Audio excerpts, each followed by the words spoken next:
రోజు ఆయన పుట్టినప్పుడు జనాలకు రాయించారు. అది ప్రణాళికాబద్ధమైనది. క్రీస్తు పుట్టిక ప్రణాళికాబద్ధమైనది, ప్రవచనాత్మకమైనది. ప్రియులారా, ఇక్కడ మనం ఆలోచించినట్లయితే ఎందుకు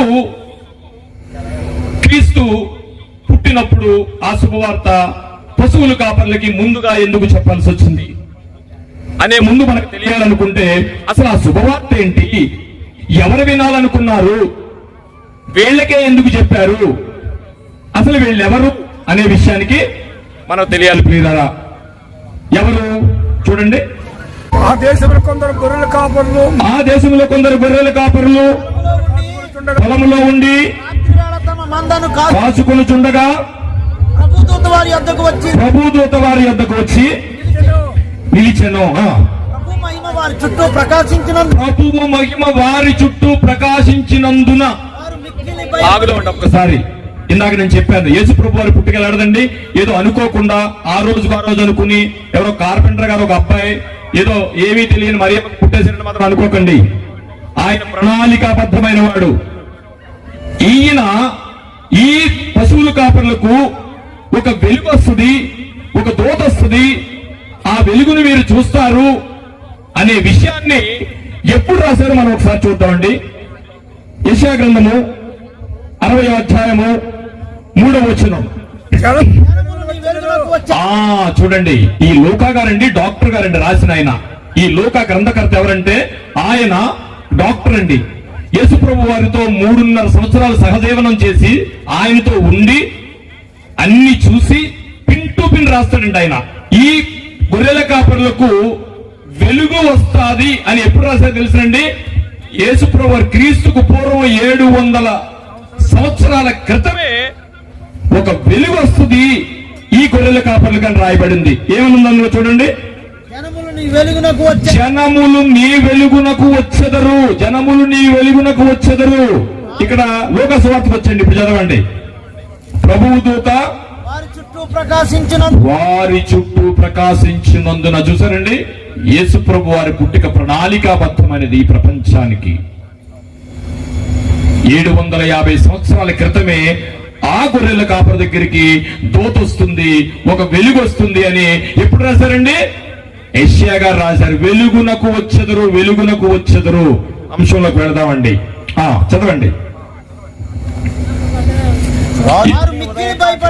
వారు మిక్కిలి భయపడిరి. ఇక్కడికి ఒక విషయం అయింది. అంటే గొర్రెల కాపర్లు ఎవరు అనేది మనం ఆలోచిస్తే, ఈ గొర్రెల కాపర్లకు మొట్టమొదటిసారిగా దూత వచ్చి కనబడి ఏం చెప్పిందంటే, ఇప్పుడు చూడండి, దెయ్యం అంటే ఎప్పుడు దెయ్యం చూసారు ఎవరన్నా? అందులో మేము వచ్చేటప్పుడు ఎక్కడ ఆగాం, ఎక్కడ ఎవరండి అది? ఒడిసిలేరంటే చిన్నప్పుడు మాకు భయం వేసింది, ఎందుకంటే దెయ్యాలు అవి ఉంటాయని చెప్పేవారు అనమాట. ఒకప్పుడు చిన్నప్పుడు మేము భయపడాం. ఒడిసిలేరంటే నాకు తెలుసు బాగా, భూభౌతాలు దెయ్యాలు ఏవి ఉంటాయని అనేవారు అనమాట. అంటే మనం దెయ్యం పిల్లలకు చూపిస్తాం, దెయ్యం అదిగో అని కదండి. మనం ఎప్పుడైనా చూసామా?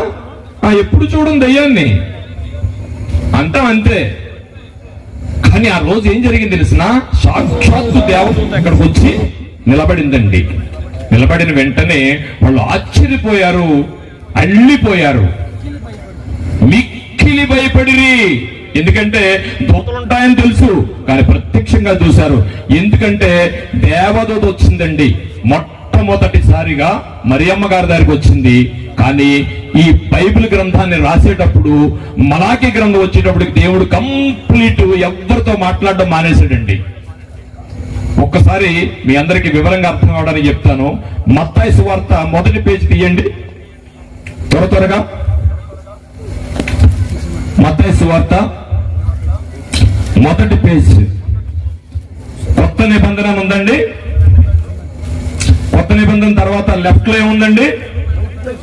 వైట్ పేజ్ ఉందండి. ఆ వైట్ పేజ్ మళ్ళా తిప్పండి. మలాకి గ్రంథం వచ్చిందండి. ఆ మలాకి గ్రంథం కింద ఏముందండి? ఆఖరిని సమాప్తము. తర్వాత తిరిగేసిన వెంటనే ఒక వైట్ పేజ్ ఉంది. ఆ పేజ్ వయసు ఎంతో తెలుసా? ఆ పేజ్ వయసు ఎంతో తెలుసండి? సాక్షాత్తు అక్షరాల 425 సంవత్సరాలు. పిల్లరా, 425 సంవత్సరాలు మాట్లాడాలి.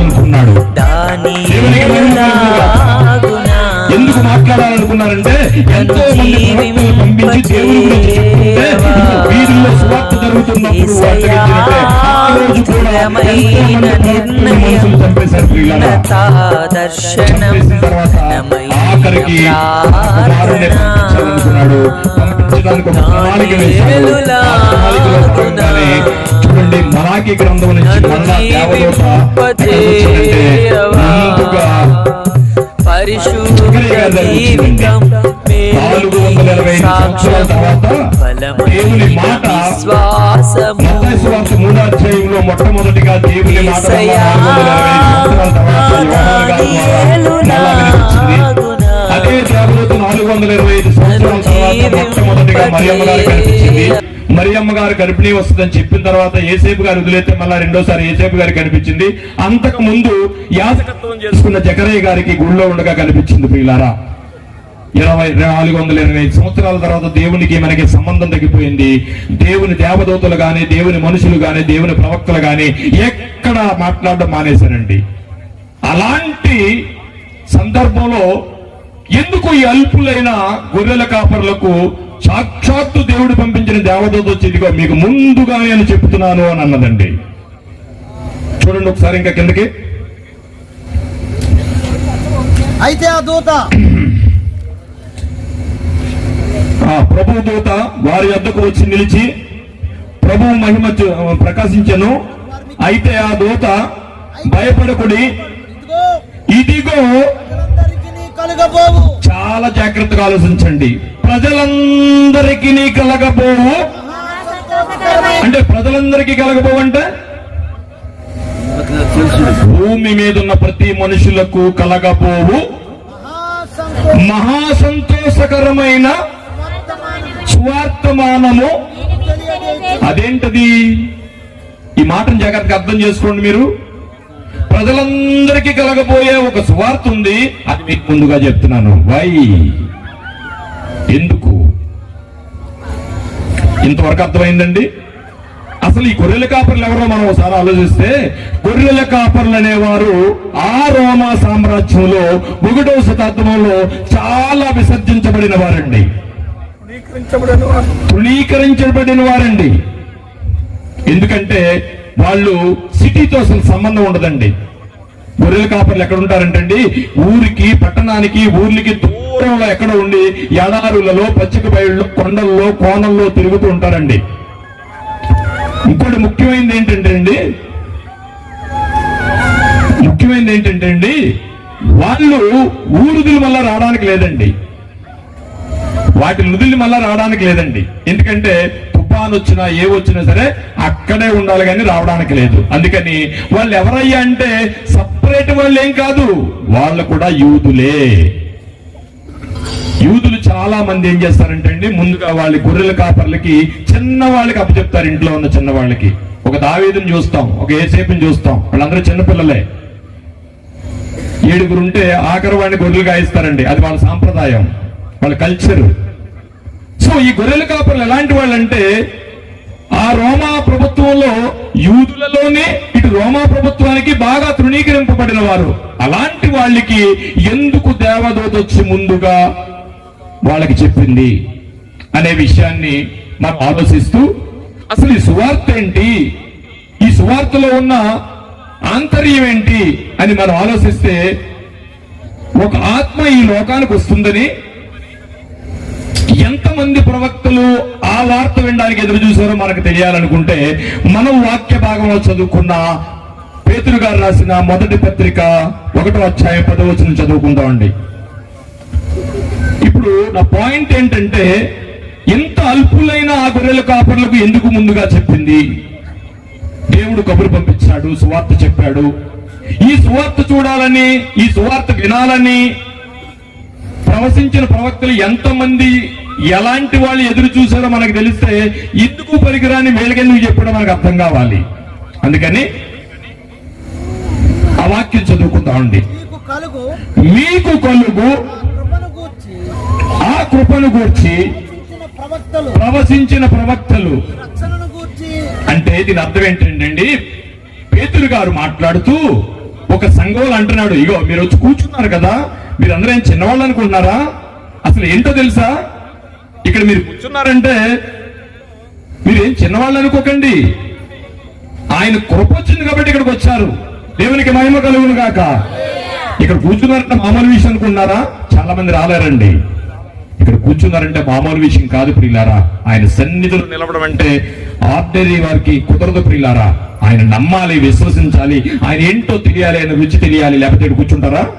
నో అని పేతురు గారు సంఘంలో మాట్లాడుతూ, ఇదిగో మీకు కలిగిన ఈ కృపను బట్టి ప్రవచించిన ప్రవక్తలు ఈ రక్షణను గూర్చి మీకు అందరికీ రక్షణ వచ్చిందా? రక్షణ వచ్చిందా? వచ్చింది. ఏంటయ్యా రక్షణ అంటే, లోకం మరణం ముగింపు అనుకుంటుంది, కానీ మరణం తర్వాత మరో బ్రతుకుందని బైబిల్ చెప్తుంది. అలాంటి రక్షణ మీకు వచ్చింది. దేవునికి మహిమ కలుగును గాక. అందుకని ఈ రక్షణను గూర్చి పరిశీలించుచు తమ యందున్న క్రీస్తు ఆత్మ క్రీస్తు విషయమైన మనలను గూర్చి శ్రమలను గూర్చి దీని తాత్పర్యం, భావం, ఆంతర్యం నేను చెప్పేస్తున్నాను, ఆలకించింది. దేవుడు ఒకరోజు ప్రవక్తలను పిలిచి ఈ రక్షణ గురించి ఒక ఆత్మ వస్తుంది అని, యెషయా నువ్వేం చేస్తావంటే, ఇది ఒక కన్య గర్భం అయితే కుమారునికి అంటదయా, రాసాయి అన్నాడు. రాశాడు. వేరే వాళ్ళని పిలిచాడు.